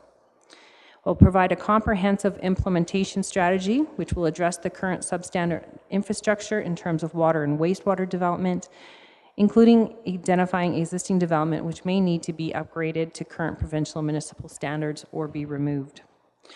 Inform landowners and interested parties of the process involved and the expectations of them when taking actions to have existing development become compliant with current regulations or redevelopment of existing or new improvements. And finally, to provide a design which integrates the land uses with the requirements for transportation, water and wastewater infrastructure, and other necessary utilities across the entire plan area. So the redevelopment strategy outlined in the area redevelopment plan includes the following: meeting the provincial and municipal regulations for servicing access and separation of development, maintaining as much of the existing development as possible by providing access and utility servicing appropriate for the existing density, and providing land ownership or lease opportunities to the existing tenants through the registration of fee simple titles. The North Headgates redevelopment upon completion of the upgraded infrastructure is envisioned to be a recreational community with the potential for year-round occupancy. This will be based on the premise that existing and future development of dwelling units will adhere to the Alberta Safety Codes Act and the Alberta Building Code requirements. The development will be serviced by individual water supplies, i.e. cisterns, and individual holding tanks on each lot, which will ensure the protection of the water quality of the adjacent Lake Newell Reservoir. The majority of the existing development will be preserved, and new lot lines will be established with respect to current development and historic occupation of the land.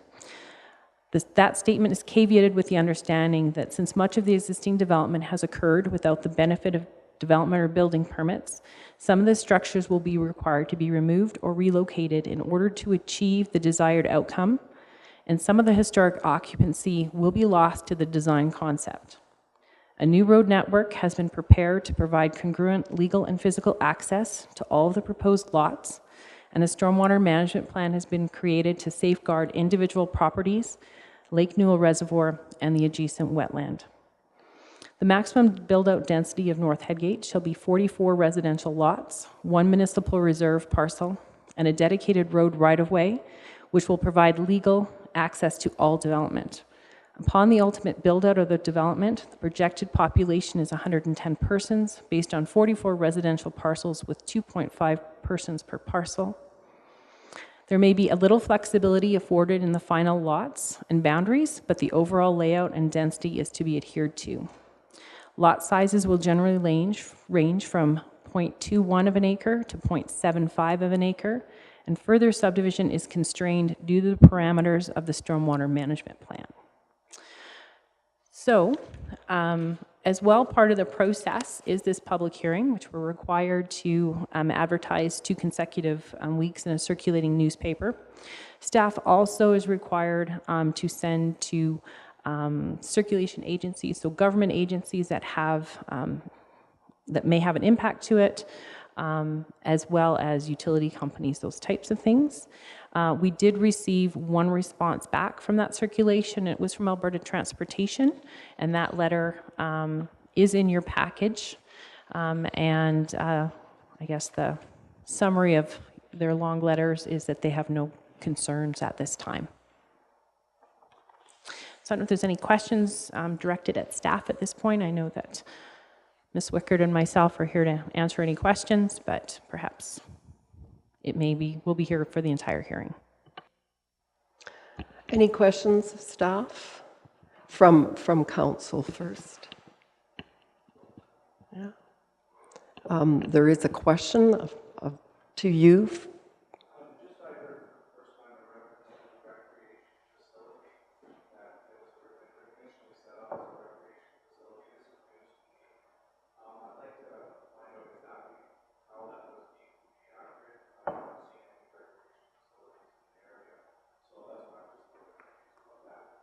Okay. Diane, can you respond? If I can, through the chair.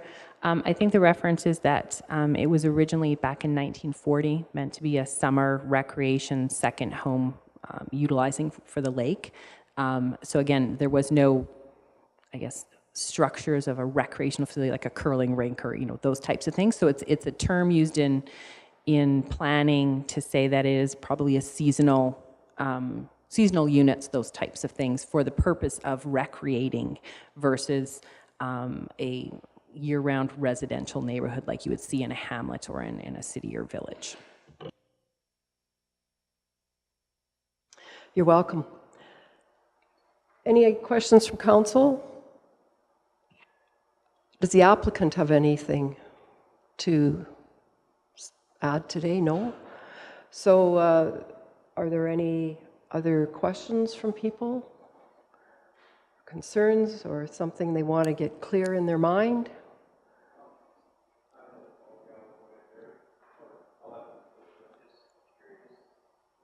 Okay, you have to come up to speak in the microphone because, as you people probably have noticed back there, you don't hear very much without a microphone. So there are, when I asked earlier, I didn't see that there were a lot of people going to speak, but if you plan to speak, you have to come up here, okay? So we can hear you. Thank you. And give your name again, please. My name's Gary McCready. I'm just wondering, I haven't heard anything new from what we heard from the last meeting, so I'm just curious why we've just kind of got a summary, but is there any been changes? Are we processing along, or what's really happening with this whole process? Yeah, and I can't remember when you folks were last in, but this has been a process for sure.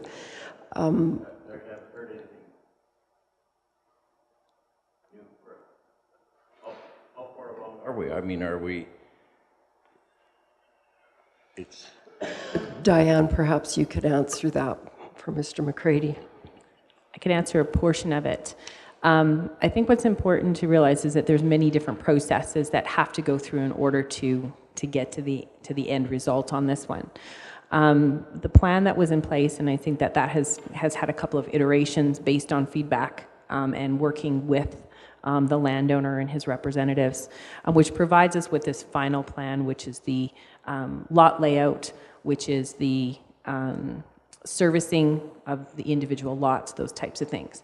So the process we're in today is to say we're cementing that idea that again will then be used as the framework and the roadmap to get to the next step, which would be design work on the roads, the Water Act approvals through the province, the actual subdivision itself. So this is sort of I won't say it's step one because it seems like it's been about step 55, but this is kind of the culmination of sort of the jumping off point. So with the approval of this plan, that sort of sets the direction from council as to how we then proceed.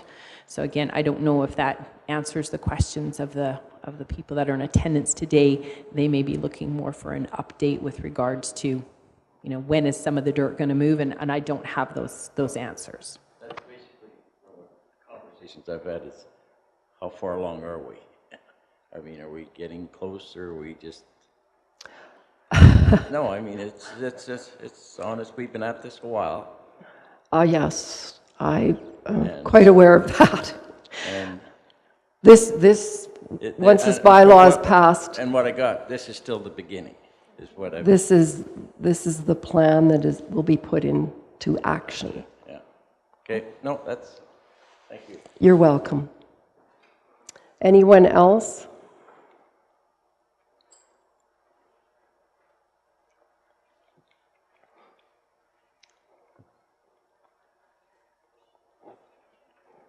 My name is Marie Chorney, and I was just wondering if you could enlarge that draft so we can see what's on our lots. Is there any way to enlarge it? Yeah, I'd like to see that.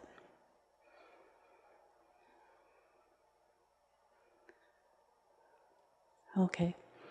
I was just wondering where the packages are that you spoke of. Do we get them online? That Diane? Yeah, I think you referred to a package. That would be our council package, I believe. Pardon me? That would be our information in our council package, I believe Diane was referencing. Okay. But this is information that maybe Diane has more to add. Correct. This draft is part of your council agenda, which is posted on the website as well. It would have been up for consultation as well. So all of this information is available digitally on the county website. Okay, thank you. All right, thanks, Marie. Any other comments or questions?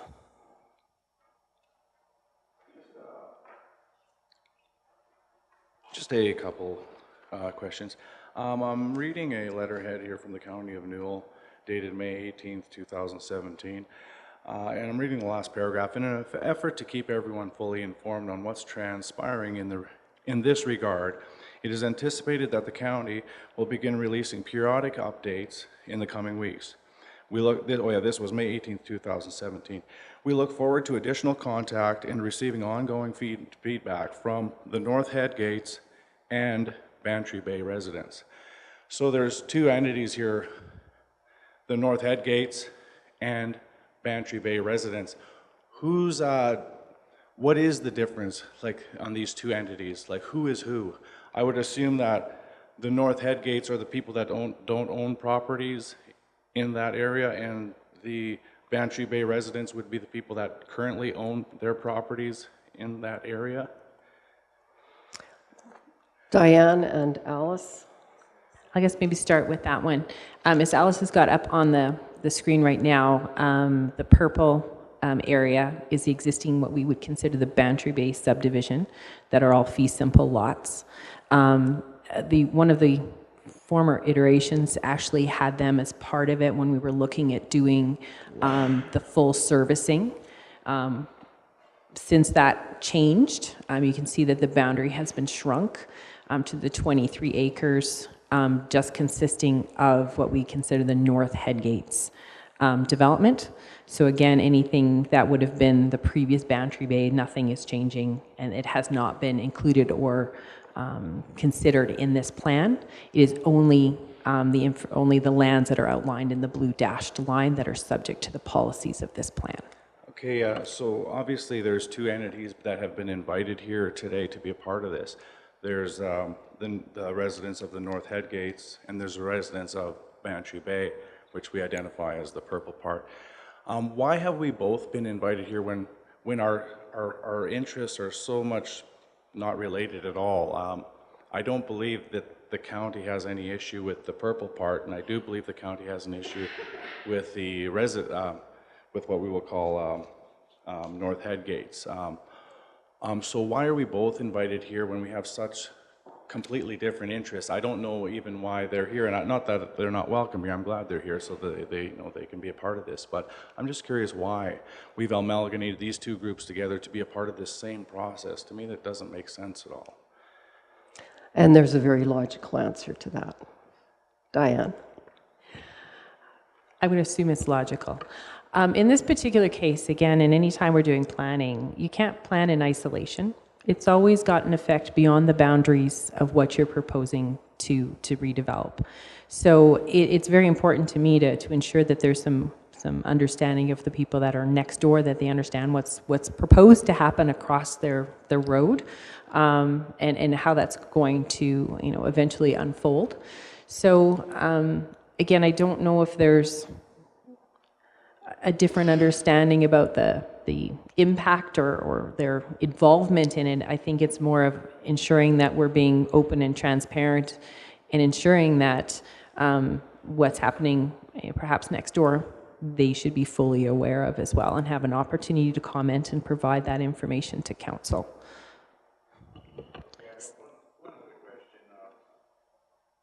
I have one other question, or maybe I should say concern.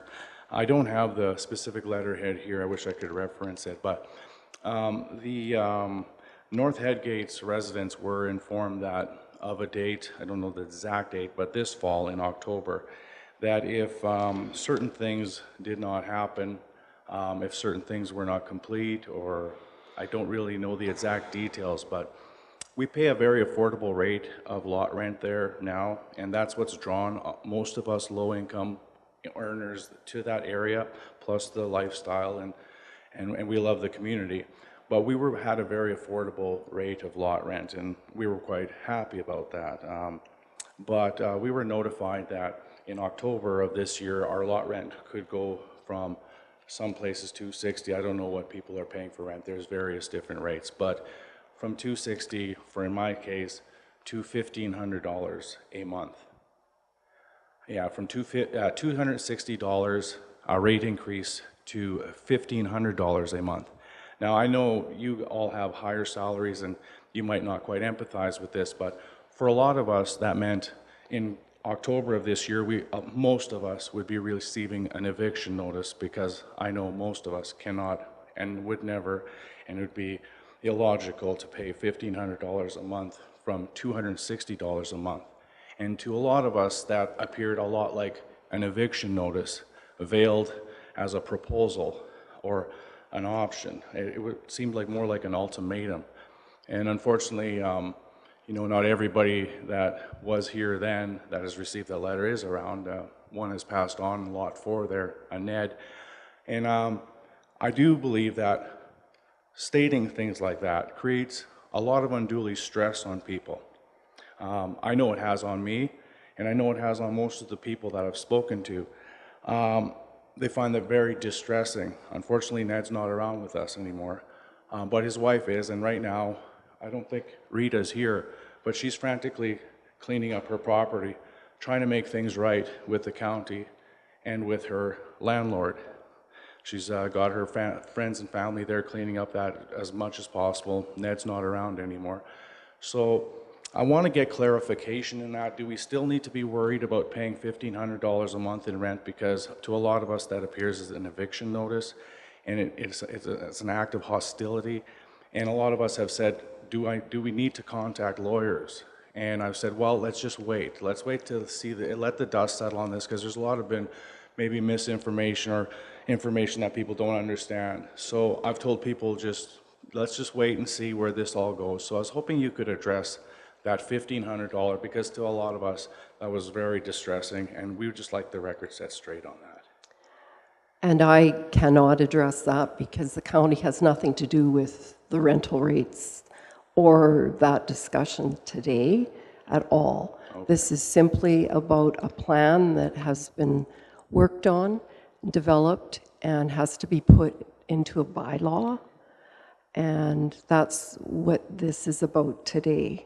So anything to do more with the actual, your site and rent and stuff like that is not for us to know about even.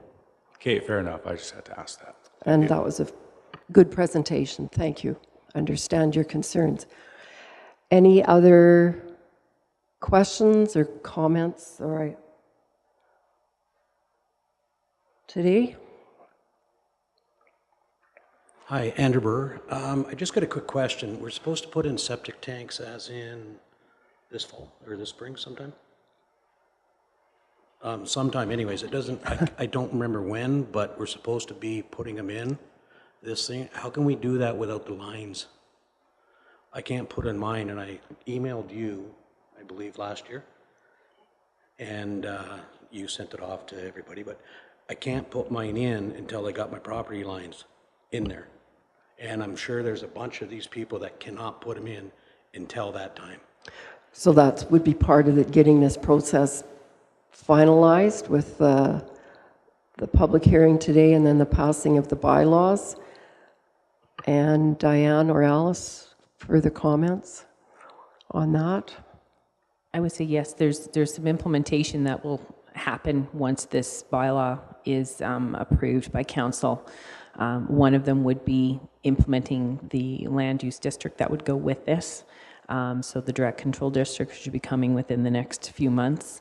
And then part of that is saying once we've got the direction of council is to then move forward and look at involving the surveyors and getting that plan in place.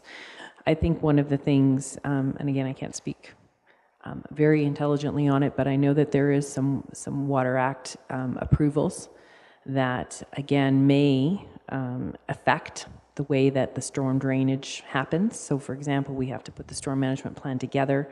It has to be approved by Alberta Environment. If there's any changes to those, we don't want to get too far down a process where we've pinned lots and put lot lines out until we understand that that plan is a go.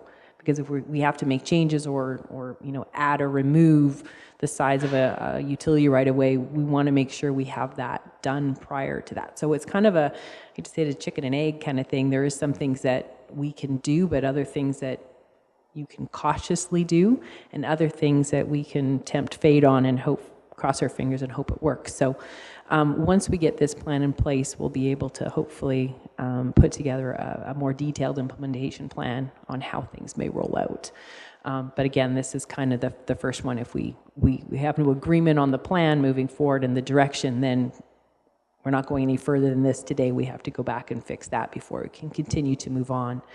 So I know it appears like an incredibly slow process, but again, it's trying to cautiously take those steps forward so we're not redoing things. So I'm not sure I've answered all of that 100%. So there really is no answer to that yet, is what I heard. This today is a big step, huge step forward, but there's also Alberta Environment is still involved, which is always a frightening thing. I shouldn't have said that, I'm on TV. Anyhow, yes, so there is no answer to your question, which is a very fair question.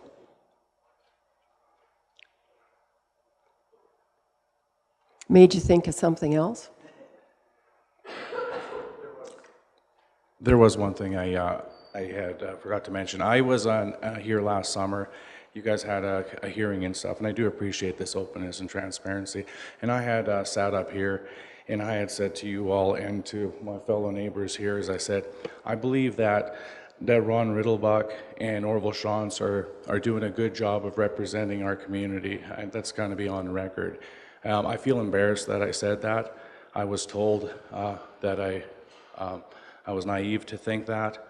I ignored that advice. And so I would just like to, for the record here, retract that statement. I do no longer feel that way, just for the record. Thank you. All right.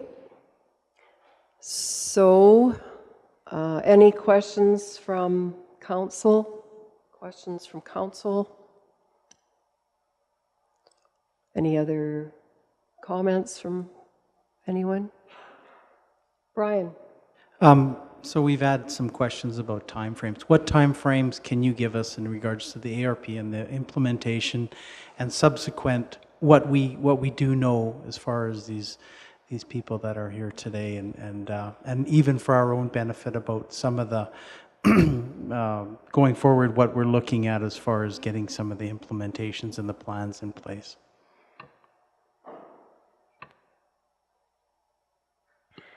I can attempt to answer that a little bit. The big sight line now, if I can call it that, is the Water Act approval. We have to submit the plans now for stormwater and probably this ARP as well, all the engineered design drawings, to Alberta Environment and Parks, to get the Water Act approval.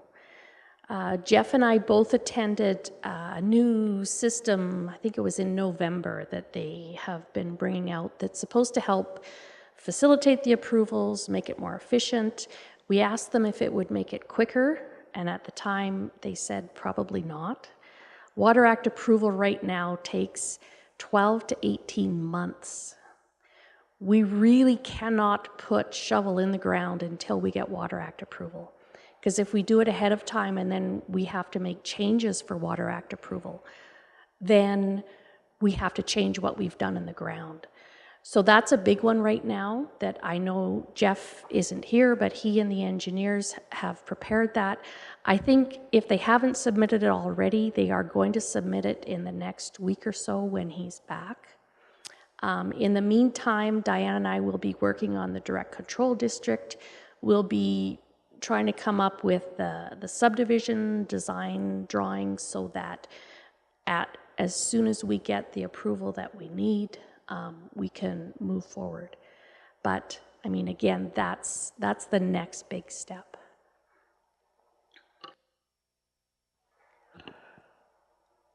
All right. No further questions? We need a motion to move out. Oh.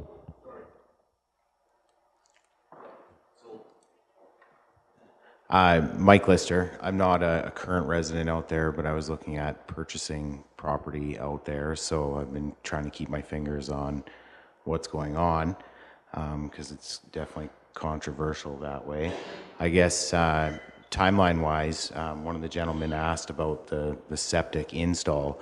At this point, can we pretty much just say that that's not going to be a demand this year because we don't have the lines drawn, we don't have anything really submitted, nothing's really actually changed since I think it was November that we all met at the Heritage Inn, and pretty much saw exactly this kind of things where they are now. Diane.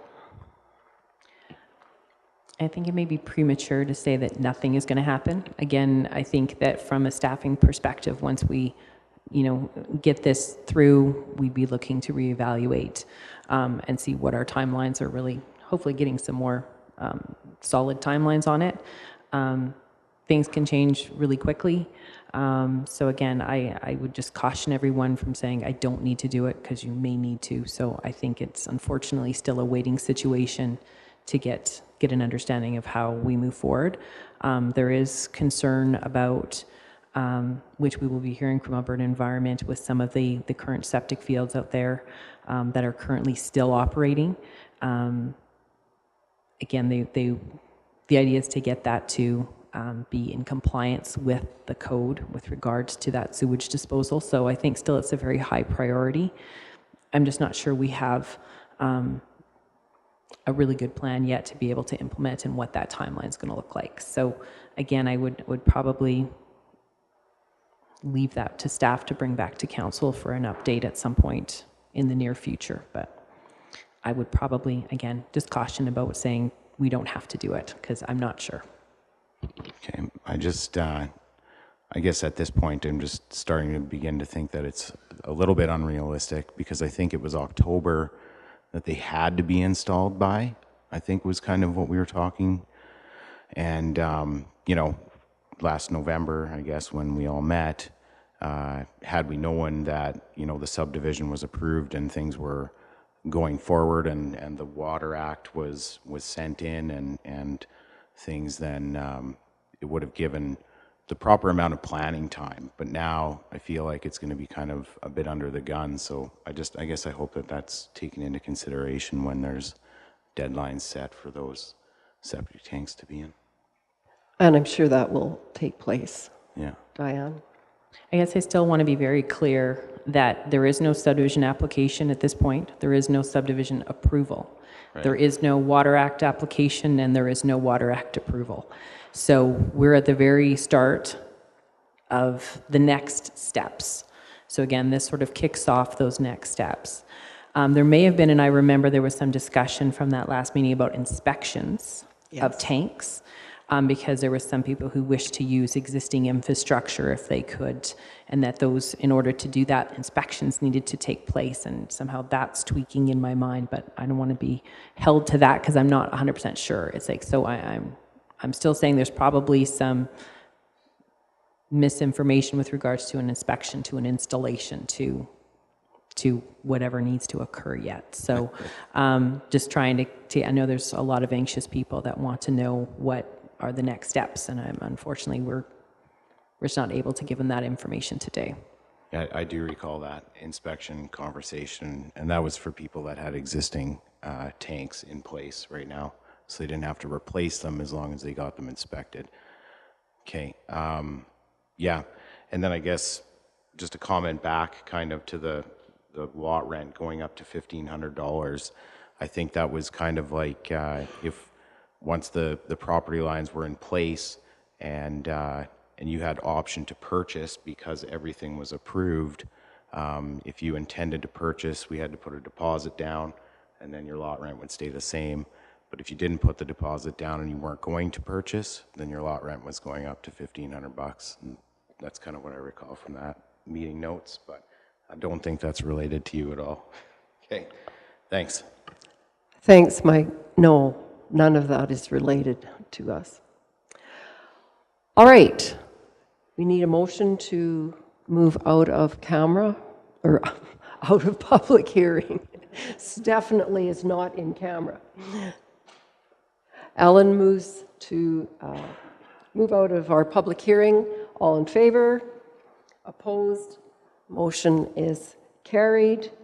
And so we will recess for lunch, and there's two motions that we'll be discussing after for second and third reading of this bylaw, and I would never make any predictions as to how that might go if council gets asking a lot of questions or tearing things apart, so we better not just try and do it right now.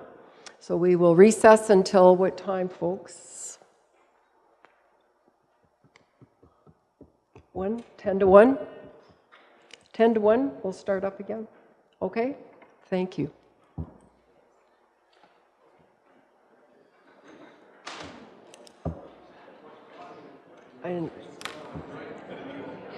I didn't know if